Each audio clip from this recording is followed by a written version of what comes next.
Hello, in this video I am going to compare the systems development lifecycle and prototyping. There are really two approaches to database and really information systems development. One of them is the systems development lifecycle. This is a detailed, well-planned, time-consuming, long process. All right, and that is not always, those criteria are not always conducive to projects. You can imagine that a person that wants to go out and pay someone to put together a database may not have a lot of time, may not, and if they don't have time, they probably can't do a lot of planning. The systems development lifecycle might not be appropriate for projects like that.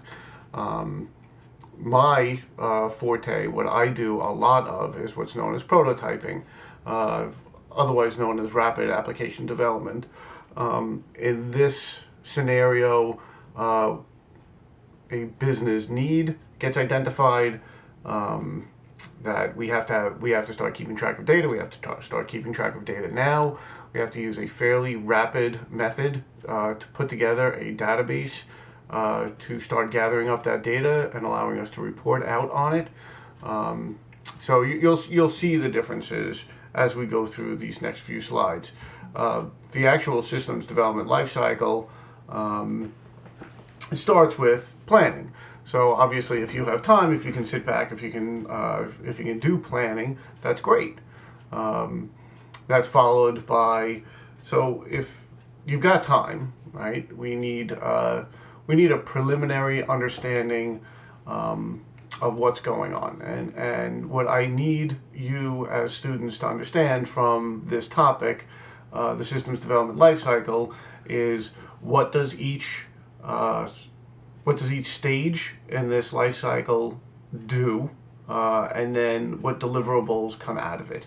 All right, so in this case, the planning is trying to get an understanding of what's needed, and what comes out of this, what the deliverable is a request for study. And then the next stage is analysis. At this point, all of the requirements that this database management system is going to need to keep track of and produce as far as reporting needs to be defined here. So again, what comes out of this? Functional systems specifications. Now we get into what's known as logical design. We get into logical database design. We get into our ERDs. So we start to get some structure involved.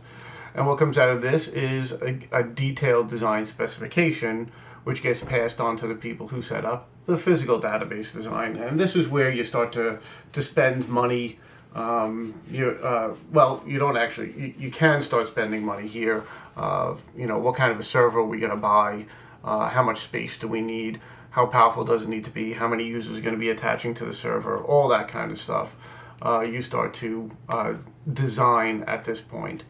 And then what comes out of this are structures, technology, purchases, and organizational redesigns based on, you may actually have to redesign your organization in order for it to be able to maintain this data. Then you actually implement it, right? So now you have to actually get people involved, creating the database, putting this to use, actually using it, running reports.